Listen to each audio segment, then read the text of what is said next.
Boston Consulting Group is suing the meme stock company GameStop for $30 million in unpaid consulting fees. Wow, what's going on here? I can promise you this whole story is complete craziness. This is what I want to talk about with you today. So welcome here on another coffee break here on my channel, where I try to help you become successful in the first years of your career. The reason I want to talk about this story is that first, I think it's quite juicy, it's quite interesting what is happening here. But second, it's also very insightful to better understand how big consulting firms like Boston Consulting Group actually work and what type of projects they do for their clients. And so for this video now, I did some firm learning detective work for you because I got hold on some court documents that Boston Consulting Group filed to sue GameStop. And these court documents are quite interesting indeed. Lots of very juicy details on what they're actually doing for GameStop. So let's look into them in a moment. Before that, let me just read out this statement that now GameStop gave to Financial Times as a response to what BCG is doing. And GameStop is saying, "We do not believe it is in our stockholders' best interests to pay the tens of millions of dollars sought by Boston Consulting Group, especially given their seemingly meager impact on the company's bottom line. We will fight the suit and are proud that GameStop no longer utilizes the likes of BCG for any services." Oh, that's really heavy tobacco here. I just want to make it really clear that, of course, all of this document here is written from the perspective of Boston Consulting Group. So I have, of course, no insider knowledge into any of this at all. I have no idea whether what Boston Consulting Group is claiming, is alleging here in the document is true or not, but let's go into it nevertheless. So these are the court filings that are found. As you can see, this is with Boston Consulting Group as a plaintiff and GameStop Corporation as a defendant. And this was apparently filed on the 22nd of March.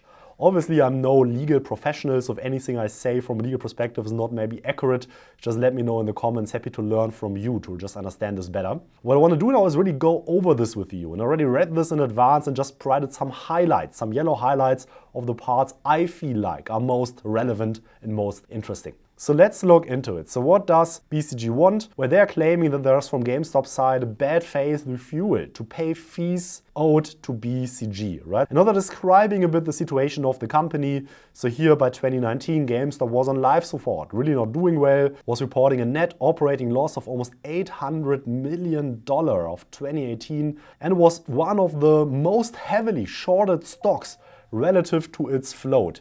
So this is maybe what some of you know if you followed the whole GameStop story last year, how it became a meme stock. And so from all of this, GameStop then engaged BCG in 2019 to evaluate its operations and develop solutions that would enable a corporate transformation. And here apparently there was a target set of generating an additional $200 million or more in profit per year going forward. The BCG wanted to deliver to the client. And the idea, of course, why it might make sense for a company to pay even a fee of, let's say, $30 million, which is now what they are fighting here apparently in court about, is that, of course, if you are able to improve profits, of course, this is not a one-off, right? But this would be on a recurring basis.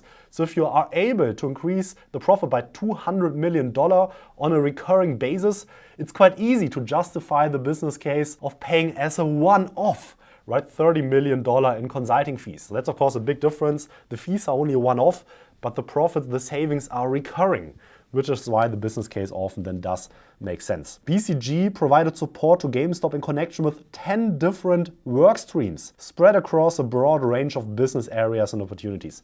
I think this is now a bit more interesting, also going into how consulting firms work. So if you are a consulting firm and you set up such a big transformation program, often you divide it into different pieces. And the different names for that here, workstream is one of them. Other firms sometimes also like to call it modules. 10 different work streams is quite a significant transformation program. That's really big, right? I mean, imagine managing 10 big independent topics next to each other. On smaller programs, sometimes it's the case that it's only one project team working on it, and then maybe there's the project lead, and then 2, 3, 4, 5 associates, and then each of the associates is responsible for one of the work streams. But in a larger program, and I would assume, I don't know of course, but I would assume that this is what happened here, often each individual work stream is being worked on by an independent project team, or at least the most important work streams, are being worked on by independent project teams. And then there's often one project team on top of all of it, coordinating it all, serving as a PMO, as it's often called, Project Management Office. Then it also goes on saying that BCG would be compensated on the greater of a fixed fee or a variable fee based upon projected profit improvements. So the fee was not predetermined or kept. And this is, I think, also quite something noteworthy, because sometimes there's this prejudice, right, against consultants, where people say that, oh, you know, the consultants, they just create these fancy strategies and then they get a fixed fee for that and then they just leave. And so the fee is not really success-based. But that's not always the case. Rather often, actually, consulting firms do have some performance components in their fees. And this is here now really also describing how this works, right? And they now will start together, of course, with the client, start ideating, creating all types of measures, all types of ideas for initiatives that then could potentially lead to profit improvements. And then often you say, or how this works is often that then the consulting firm comes in and says, well, okay, let's do here a performance-based program. As soon as we have a measure where your controller, where dear client, where your controller says that yes, this measure is viable, then I get paid for that, right? And this is this idea of projections, of anticipated profit improvements. And so now here it goes on explaining why this was the type of agreement that was made. So to protect BCG from additional factors, such as GameStop's execution risk, right? And this, of course, where you could say now that these types of agreements maybe sometimes are a little bit sneaky, because it's very easy, right, to come up with an idea and have a controller say, you know, there's a business case behind it or maybe an executive decision to then bring in live. But then often, of course, in the execution is where many of these things go wrong. Of course, there is them, and often these measures fail, right, and are not really being executed rightfully. And this, of course, here is where BCG says, well, that's not my problem, that's your problem, right? If you are not able to execute them, I will still get paid. And so now you can argue whether that's fair or not, but at least I think it's fair to say that, of course, here two very competent actors were negotiating this and were agreeing that this is fine, and then this is what the parties agreed in the end. But I think also if you read a statement like the statement that just quoted you from GameStop in the beginning, where they were saying that actually the work did not really lead to profit improvements in the end. This at least was GameStop was claiming in the statement. There you see the problem with agreements like that, right? Because again, here BCG now wants to get paid based on any projections, and now GameStop, of course, is saying, well, thank you for these projections, but in the end, these things didn't realize in the bottom line. This seems to be the main conflict, or at least part of the conflict that these parties are having. Just me judging based on all the statements here, right? I think this is quite interesting because here in the filings, BCG talks about the work streams that they were working on, right? So I think this is an insight that probably you don't get that off from other content. And you can see that here there are 10 work streams going on. I just highlighted some yellow ones, some very typical ones. Feel free just to stop and also read the text and all the other ones. So here first, org efficiency and effectiveness. To unlock both cost and operational improvement through a combination of organizational levers, improved spans of control, more effective reporting structures, redesigning roles and responsibilities, among others. And I mean, frankly, this usually is just, nice speak for saying they want to cut costs in the overhead of GameStop. So if you read this, right? So improved spans of control means that one manager is now responsible potentially for more people than before. And by that, you might be able to take out some middle management roles. And similar things, of course, is when you talk about redesigned roles and responsibilities, among others. Category performance improvements. So here it looks like they're looking into just different business areas, working together with the vendors to potentially release additional cost improvements here, getting better prices, negotiating with them. So these are often procurement-related initiatives. Indirect procurement, this of course also a procurement initiative. So usually you think about direct procurement and indirect procurement. So direct procurement is everything that goes into the product. So in the manufacturing context, that might be, for instance, the steel that you use to really build the products. Or here in such a retail component, of course, that would really be the merchandise that you purchase. In indirect procurement are all the other cost positions that you have, with the exception of personnel, right? So not personnel, but all the other cost positions that are not really directly related to the product. So this could be your utilities. This could be your rent, the rent that you pay. Global enterprise, these are often global footprint decisions for the company, right? So which markets am I active in? How is my organization distributed? Where do I have offices? Is there any potential maybe to close down complete countries where I'm just losing money, not making any profit at all?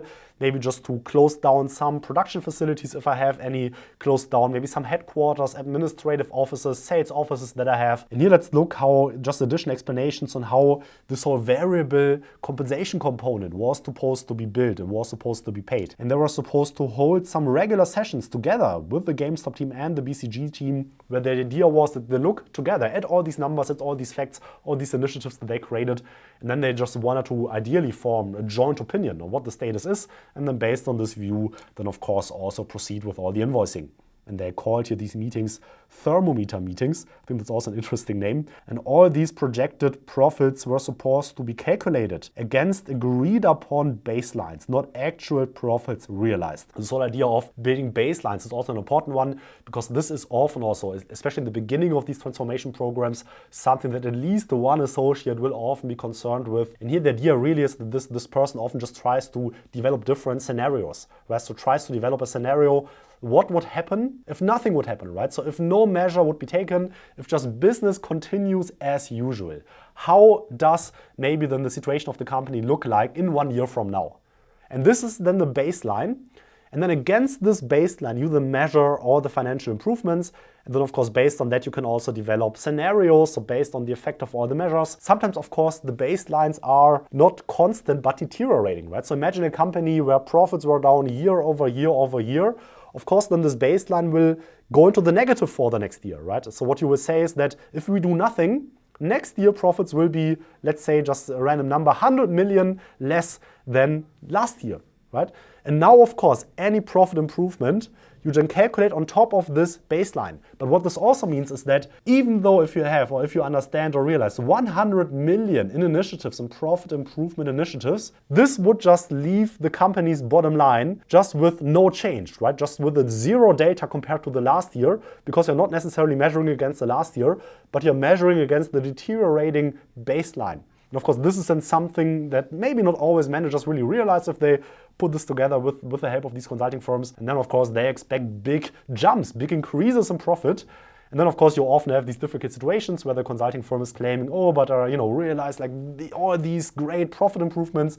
But then the company is just looking at the bottom line, comparing 1 year with the other, seeing there's actually no change at all, and then just wondering what exactly happened here, right? Why the work of the consultants was worthless. Of course, I think this logic of measuring against the baseline is not wrong, but of course not always easy to communicate in these dispute type of situations. So you can see that, what is BCG claiming? That GameStop failed and refused to pay BCG, that if they paid, they paid late, that here the CFO demanded all types of unsupported reductions to BCG fees, that they just ceased to attend these thermometer meetings, right? I mean, that's of course also a strategy.